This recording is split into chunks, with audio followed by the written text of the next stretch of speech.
But Patsy, we've got a big day Saturday. First of all, tell us what's happened Saturday at the farmers market.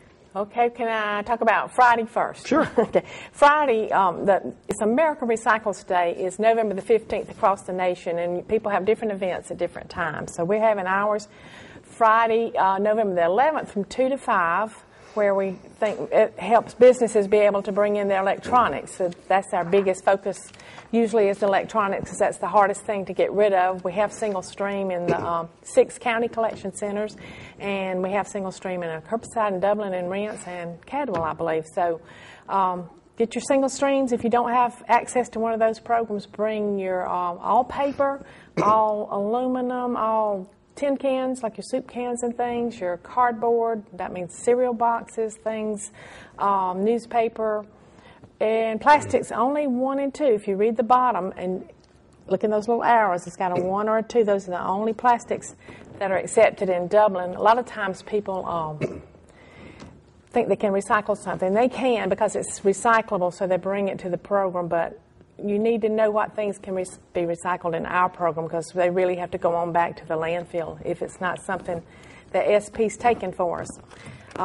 We do want to thank SP Recycling for the availability of single stream, because without that, they get it to the market, and that's been a hang-up all the 10 years we've been trying to find a way that down here in South Georgia we can get our recyclables to the market. SP stepped in, and they sent it up to SP Recycling in Marietta, so we do appreciate that. And the electronics go to Tennessee, and they are certified. The destruction letter of certification shows that the hard drives are taken out, destroyed, and everything's recycled in a proper way. Nothing goes to China or, the foreign countries where child labor is used and also. Everything's done on the up and up. And Saturday we'll be doing the same thing from 8:30 to 1:30. And those times depend on that electronics company that comes from Tennessee. Those are the times they can be here, so those are the only hours we'll be able to do that. This is a great program, y'all, and the reason it's so important is we only have a few recycling centers in the county that actually takes items like this, recyclable items, and they are on County Landfill Road, Parker Dairy, Southern Pines, Nathaniel Drive in East Dublin, Rents, and Valambrosia. So you just can't take them to any of the collection centers in the county. So this Saturday, Friday and Saturday, that's the great thing about this, Patsy, is they can bring them, no matter where you are in the community, bring them down there. We always have a good turnout. And Patsy, let's don't forget Kevin Tanner and them. They do a wonderful job, don't they? Thank you. That's on Friday, only between 2 and 3. He has other obligations for the rest of the time, but he said he'd be glad to come do that free for the community between 2 o'clock and 3 o'clock, up to 3 big boxes per person, no huge commercial quantities, but this is for individuals, to bring your bank records, credit card things that you really don't want to fall into the wrong hands. He puts them right in from your box into his box and shredded. Nobody touches them in between, so it's a wonderful service that he's doing for us. Yeah, they do a great job. The first time I saw this happen, Patsy, was in Macon. They do a program up there with the Better Business Bureau. They've always co-sponsored that, so they do a great job. And, of course, we've got Brenda coming up next, and I'm sure she'll tell you from a police department standpoint, don't throw these things in the trash anymore. This isn't the old days where we could just throw anything in the trash. People are going through it. They're stealing identities. Identity theft and fraud is just rampant, not only in the United States, but in our community. Pat, let's back up just a minute. We have a lot of people moving in the community, and a lot of people may not be familiar with Keep Dublin Orange Beautiful. Tell me exactly what that is. Okay. It is a national, the Keep America Beautiful is a national organization that's like 475 communities across the country. It started in the 1950s because of the litter problem in America, and it's trickled down and added beautification and recycling. But in Georgia, there are 70 cities that have Keep Georgia Beautiful programs. Georgia has a real strong program, and we're very fortunate to have. We're a nonprofit, 501c3, so we can take donations, we can get grants. That was one of the reasons they went for that. We were city, county, chamber organization, but to receive grants, we decided to go to a nonprofit so we can funnel money through our program that is used for projects around the community. Our biggest signature event is our Great American Cleanup, which Ms. Paldo is a big part of. She'll talk about, maybe mention it a little bit. Her neighborhood watch groups are the biggest participants in the program, and there's about 8 of them, and they really get in there, do a good job, clean up their community and beautify, and the competition's hot and heavy, and she is in charge of getting all those together, so I do appreciate what she does for that. We've got a beautiful community. You got to admit, as we travel around town, Patsy, and one of the reasons for that, you mentioned, Brenda, is tearing down these old houses in some of these neighborhoods. If that's not keeping our community beautiful, I talked to George Roussel this morning. We've torn down over 400 homes. Not only does that show a commitment to these people in these neighborhoods, but it's got to do something for crime, according to the police department. But tell us a little bit about that program.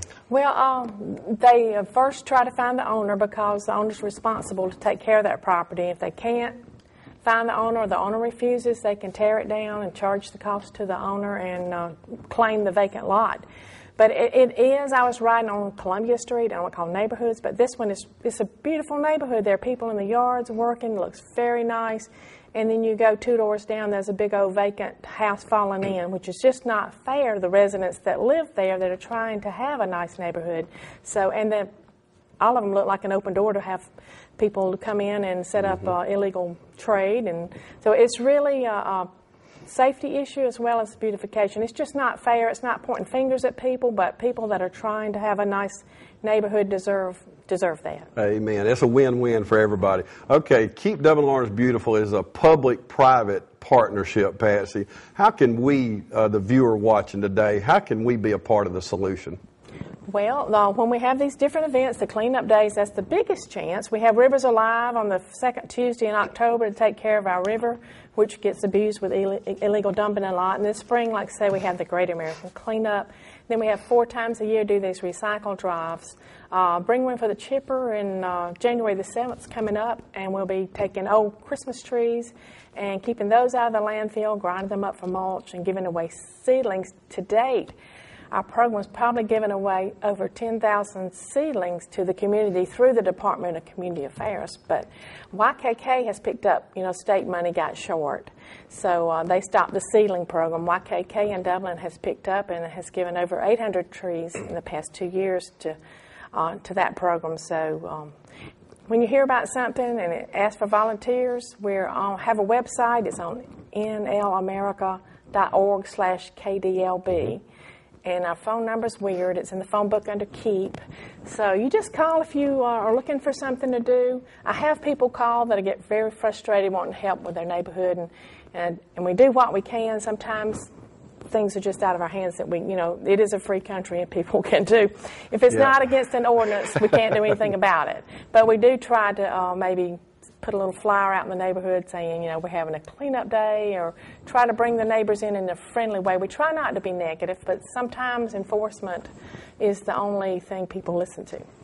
And you talked about the river. You just did that a few weeks ago, but I was on the river and paddled across Georgia, and that's one of the great things that come to our community. And I'll have to tell you, Patsy, and I want you to dwell on this, but Daryl Edge took me down the river during the paddle across Georgia, and the river looked beautiful. The water was gorgeous. I didn't see a lot of debris, trash. Every now and then you'd see a tire over there or whatever, but I think a lot of people are very conscious this day and time about the river, and it was not what I've seen portrayed in a lot of the media with the Altamaha River Keepers, people like that, but we've come a long way on our river, haven't we, Patsy? We've come a long way, but what you didn't see is what's up on the shore.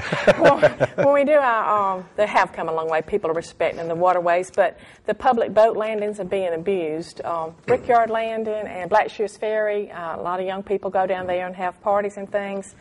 The containers aren't there. We need to talk more to the officials about putting the containers back for the litter, because people are just having their parties and campfires and leaving their debris up on the shore away from the river, not actually in the waterway anymore, but it's around the boat ramps. And if people keep on doing that, I'm afraid the county will have to, take access and have blocked access to our river, which wouldn't be good. So don't think of those places that are out of the way. If you have a party, that's fine. You take in some trash bags, pack it out with you. And let's all be conscious of that. If you're leaving the house this morning and saw a can thrown in your yard or a piece of trash, I seriously doubt you'd leave the home without picking it up before you left. So let's do the same thing in our community. Be conscious of that, because our environment is so important.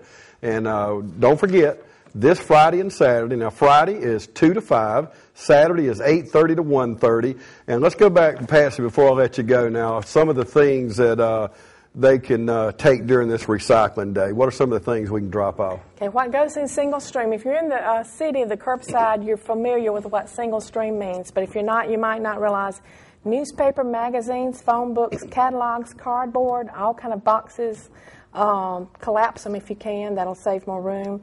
Junk mail, office paper. Your junk mail, you might, if you have the opportunity, shred that first. Yeah. Aluminum and steel cans. People don't realize the vegetable cans and things that come in their garbage can be recycled just like an aluminum can. Need to be cleaned and rinsed to keep the varmints out. Plastics, in that little arrow on the bottom, number 1 and 2, those are the 2 that are taken at SP Recycling in Marietta, so we don't want to send them anything they don't need. That includes water bottles, soda bottles, and some laundry detergent bottles. If you look on the bottom in those arrows, is a 1 and 2. The centers they'll take tires, up to 4 tires per person. That's gotten to be a big thing I've noticed, illegal dumping by the road or old tires. There's no reason for that. If you live in Lawrence County, you can take up to 4 at a time to any collection center in the county.